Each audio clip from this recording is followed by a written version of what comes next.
गंगापूर तालुक्यात अतिवृष्टीमुळे शेतकऱ्यांच्या खरीपाच्या पिकाचे अतोनात नुकसान झाले असून त्यामुळे शेतकऱ्यांच्या हातातोंडाशी आलेला घास निसर्गाने हिरावला आहे।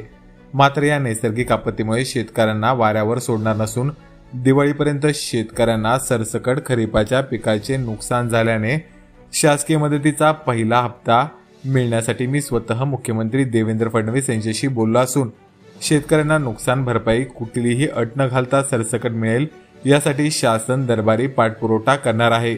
शासन त्यावर सकारात्मक निर्णय घेईल व दिवाळीपूर्वी शेतकऱ्यांना आर्थिक मदतीचा पहिला हप्ता मिळेल असे विधान आमदार प्रशांत बंब यांनी पत्रकार परिषदेत केले।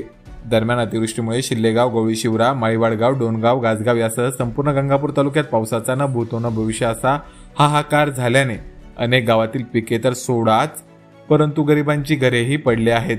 ज्या शेतकऱ्यांनी पीक विमा भरला नाही त्यांनाही नुकसान भरपाईची आर्थिक मदत मिळेल, कारण अतिवृष्टीमुळे तालुक्यातील काही जमिनीतील मातीही वाहून गेली आहे।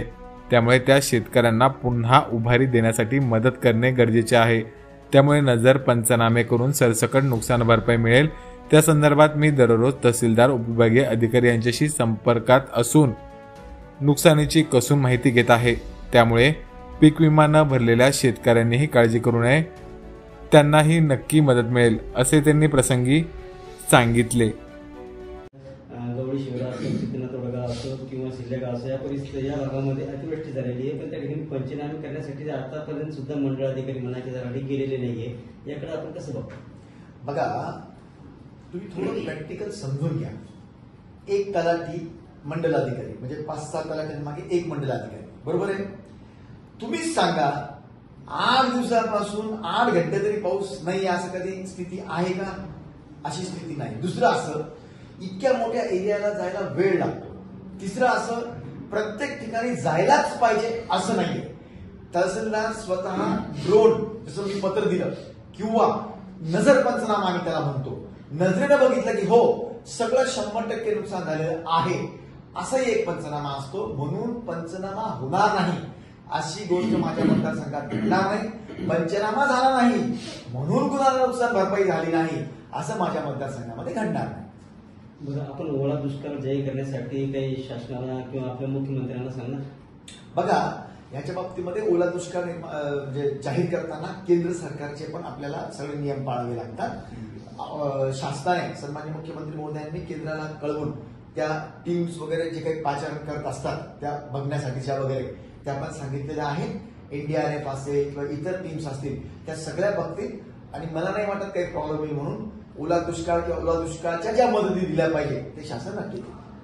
आता दिवाळी, दसरा तोंडावर आहे आणि अशा वेळेस तोंडाशी आलेला घास हा सगळा हिरावून गेलेला आहे, तर तुमच्या भागातील शेतकऱ्यांना आपण काय आव्हान? माझ्या माहितीप्रमाणे दिवाळीच्या अगोदर त्यांना जे काही डिक्लेरेशन होईल त्याच्यातला 1 हप्ता का होत नाही ते देण्याचा मानस शासनाचा आहे असं मी समजतोय। मी जेव्हा जातोय बघतोय म्हणून एक्झॅक्ट माझ्याकडे माहिती नाही, परंतु ही गोष्ट शासनालाही कळालेली आहे की दिवाळी समोर आहे, त्याकरता योग्य मदत शासन नक्की करणार। बरं, आपल्या भागात अतिवृष्टी झालेली आहे, त्यासाठी आपण आढावा घेतलेला आहे सरकारी अधिकारी कर्मचारी? मी दररोज SDM, आमचे कृषी अधिकारी, आमचे तहसीलदार या सगळ्यांशी माझी चर्चा चालू असते की काय प्रमाणामध्ये होऊ लागलं, कोणत्या नवीन टाईपचे होऊ लागलं। जसं मी तुम्हाला आता सांगितलं की मात्याची पण हे झालेली आहे, म्हणजे ज्या जमिनीमध्ये ज्या पद्धतीचं आपल्याला माती पाहिजे ती माती पण वाहून जाऊ लागलेली, अशा वेगळ्या वेगळ्या प्रकारचे नुकसान होते। माझा रोजचं त्यांच्याशी कॉन्टॅक्ट आहे। अंदाज किती झाला काय सांगितलं त्यांनी किंवा इतके हेक्टरी नुकसान झाले? जवळपास 100% झालं, जवळपास 100% झालं। थोडंफार काही झालं असेल, ऊस वगैरे क्षेत्र थोडेफार वाचले असतील असा अंदाज आहे। बाकीचे सगळे क्षेत्र म्हणजे कापूस आणि मका जवळपास गेल्याच जमा। काही काही ठिकाणी जरी येलो म्हणजे पिवळे मका दिसत असतील तरी काही ठिकाणचे म्हणजे आता ते झोंडीवर आलेले काही मका वगैरे आहे, ठीक आहे, बघितलं जाईल। पण ती काय आता ते काही शेतकऱ्यांना परवडण्यासारखं आहे असं नाही, त्यातलं सगळं काढून वगैरे काही करणं परवडण्यासारखं असं काही। सरसकट नुकसान भरपाईची मागणी करणार 100%। सरसकट नुकसान भरपाईची मागणी नाही, मला वाटतं शासनाची मानसिकता तरी राहणार आहे। आता तुम्ही बघितलं मराठवाड्यामध्ये खास करून लातूर, बीड, नांदेड, संभाजीनगर या सगळ्या जिल्ह्यांमध्ये इतकी वृष्टी झालेली आहे की सरसकटच त्यांना द्यावा लागणार।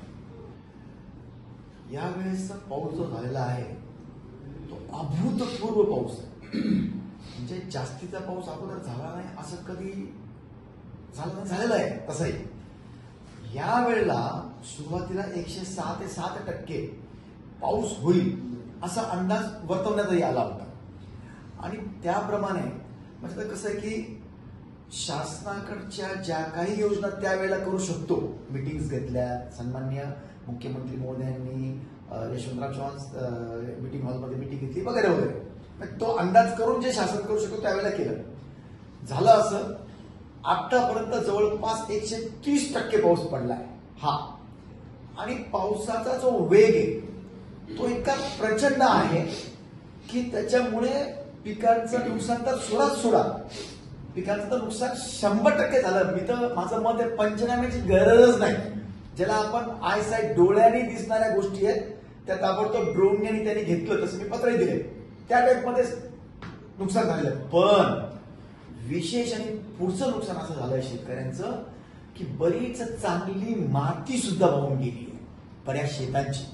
म्हणजे ज्याच्यामध्ये प्रथिने असतात, टॉनिक्स असतात, ह्या टाईपमध्ये सुद्धा पूर्ण नुकसान शेतकऱ्यांचं झालंय. खरं म्हणजे अजून 15 दिवसानंतर जेव्हा आपलं हे सगळं निवडेल तेव्हा एक्झॅक्ट कोणत्या कोणत्या प्रकारचे शेतकऱ्यांचे नुकसान झाले, म्हणजे अक्षरशः ज्यांची घरं म्हणजे इतकी आता पावसाच्या ओलाव्यामुळे म्हणजे पाजू लागली, आजही ती पाजू लागली, इतकं संततधार पाऊस सुरू होता. म्हणून नक्कीच नुकसान प्रत्येक प्रकारचं झालेलं आहे. पिकांचं नुकसान तर झालेलंच आहे. परंतु आता म्हणजे संकट असं आहे की बऱ्याच जणांना समजा सांगून विमा पण नाही काढला तर त्यांचं काय होणार हे सुद्धा प्रश्न समोर उभे आहेत. म्हणजे ज्यांचा विमा आहे त्यांना विम्याचे पैसे भेटतील. दुसरं शासनही जी काही मदत करणार ती 100% करणार आहे. आता सध्या मी जी पूर्ण माहिती घेतलेली आहे शासनाने म्हणजे सन्माननीय मुख्यमंत्री महोदय त्यावर प्रचंड मोठं काम सुरू आहे. सगळ्या माहित्या घेऊन संकलन करून एकंदरीत काय डिक्लेअर केलं पाहिजे, काय नेमकं शेतकऱ्यांना आपण दिलासा दिला पाहिजे, त्यावर काम सुरू आहे. ते लवकरात लवकर करतीलच. परंतु मला असं वाटतं आत्ताचा पाऊस बघून मराठवाड्यामध्ये 2 प्रकारचे संकट कायम उभे आहेत. म्हणजे दर 4 वर्षानंतर सुका दुष्काळ आणि त्यानंतर ताबडतोब आला की ओले दुष्काळाची स्थिती निर्माण होऊन जाते, जी यावर्षी निर्माण झालेली आहे. आणि म्हणून आपल्याला दूरगामी परिणाम करतील असे जास्तीचे पाऊस झाले तरी ऑस्ट्रेलियन धर्तीवर ताबडतोब पाणी निघून जाणे, कमी पाऊस झाला तर जो निघून गेलेला पाऊस आहे तो योग्य ठिकाणी स्टॉक करून ठेवणे. म्हणजे जे धरणं आहेत ते आता वाढू शकणार नाही कारण की जमिनी कोणी देत नाही, दिलं पण नाही पाहिजे. परंतु वेगवेगळ्या ज्या आपल्या खालच्या ज्या जमिनीतल्या स्टॉक्स आहेत त्यातही मोठं काम शासनाला करावं लागणार आहे. खरं म्हणजे शासनाने सन्माननीय फडणवीस साहेबांनी सिंचन इरिगेशनचे मंत्री होते तेव्हापासून सुरुवात केली होती. मध्ये दुर्दैवाने तो गॅप पडला सरकारवरती म्हणून आता पुन्हा सुरू केलंय डीपीआर डिसेंबर पर्यंत. ठीक आहे, ही भविष्यातली गोष्ट मी सांगतो.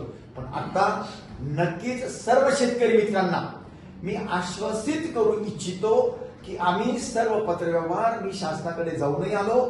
सगळी कामं अधिकारी लेवलवर खालच्याकडनं सगळ्या माहित्या घेणं, प्रत्येक लेवलच्या माहित्या घेणं चालू आहे. आणि त्यावर योग्य ते डिक्लेरेशन काय होत आहे की पाऊस उघडतच नाहीये आता आणि पुन्हा दाखवतायत की आता पुन्हा 29-30ला पाऊस पडेल, 28ला आणि पुन्हा 10 तारखेला पण पाऊस पडेल.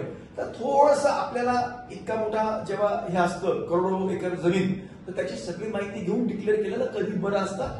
कुणीही चिंता करू नये. सरकार शेतकऱ्यांच्या पाठीमागे 100% उभं राहणार.